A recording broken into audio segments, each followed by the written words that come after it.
Now seal the envelope and drop it in the mail to me, Miss Fit, first thing in the morning. Now, didn't that feel like a big step towards spiritual fitness?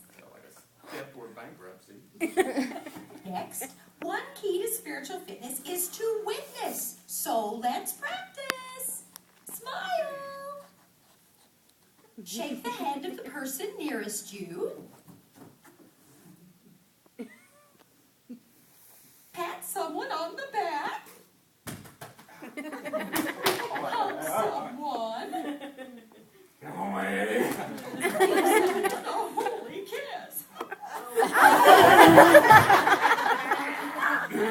Next on the agenda, take out item number 5.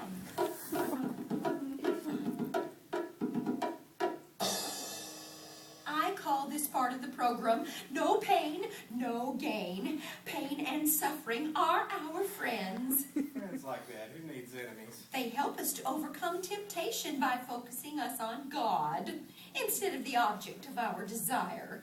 I'll give you an example. Remember that big hot fudge sundae you saw at the restaurant last night?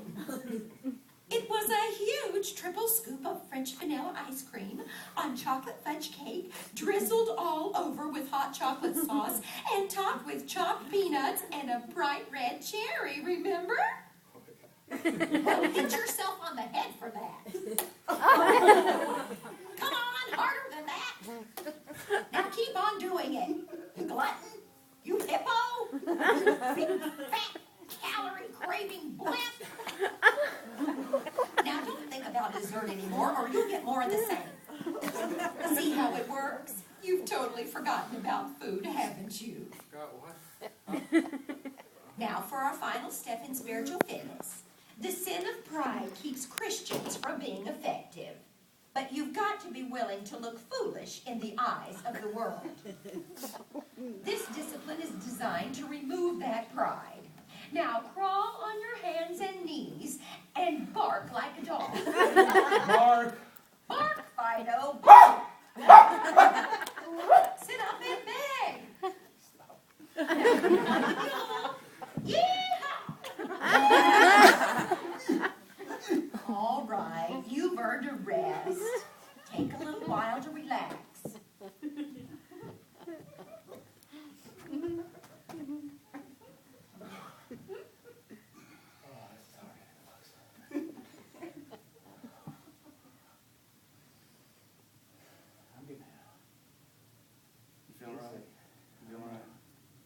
All right, now that you've rested, let's take a brief review of all the elements we've learned today.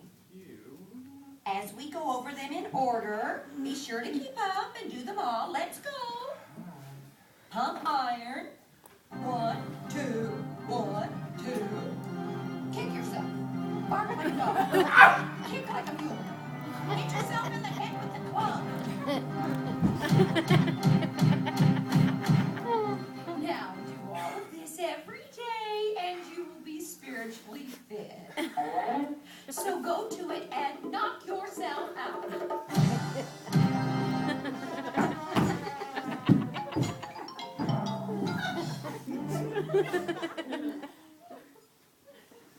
You okay, Bill?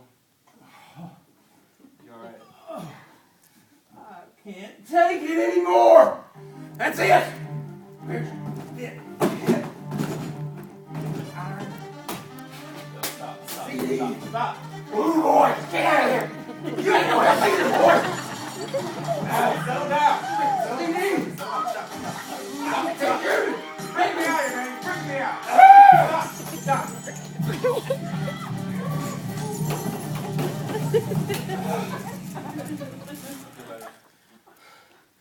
No!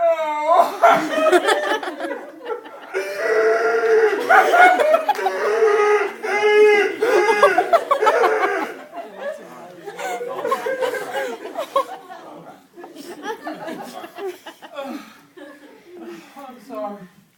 I just lost it thinking I had to do all this every day just to make God happy. I just got to snap. This little kid was good after all. Oh, I'm sorry about your CD player. You almost destroyed yourself in the process. Man, Come on, sit down. if this is what it takes to be spiritually fit, I just ain't got it in me. Well, this kid was good after all then. You know why? Because now you realize, you're at a point now where you realize you can't walk the Christian life on your own strength.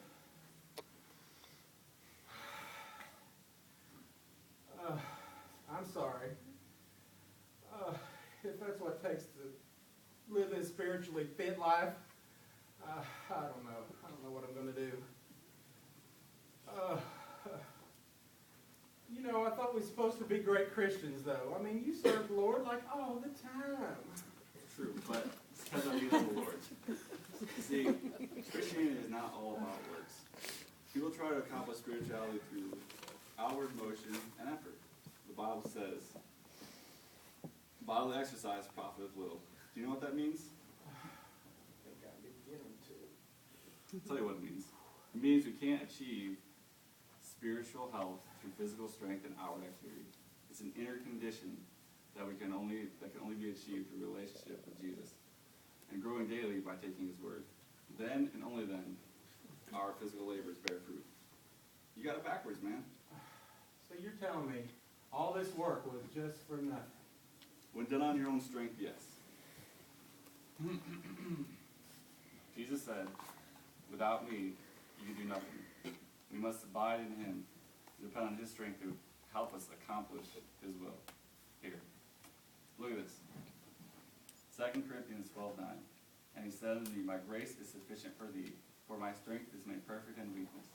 Most gladly, therefore, would I rather glory in mine infirmities, that the power of Christ may rest upon me."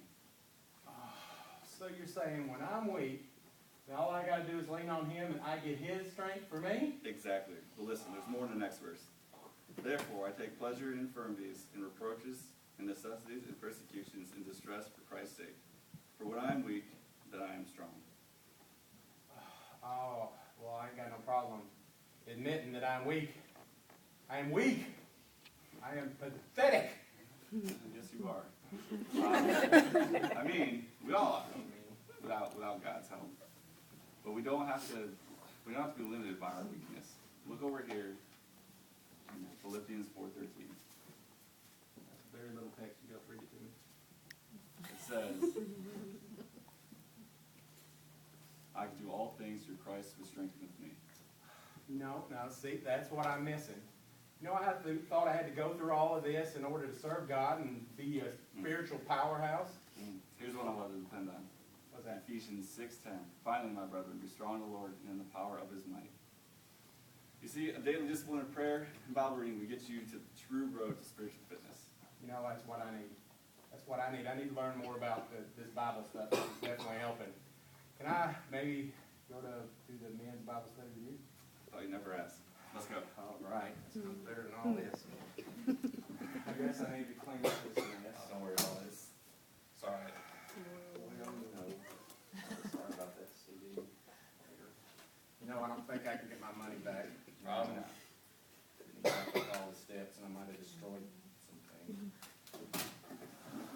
Bad idea, I guess. Well, you know, it may not be a total loss, so you see, because I might be able to sell this on eBay. No. This belongs in the trash. Put it in the dumpster on the way out. I guess you're right. You know, well, I almost got me some money in here. You don't want to take that out. You're going to need it. That's a lot of money, but not money. All right, fine. You know what, though? I feel awful about tearing up your CD. I do. Happens.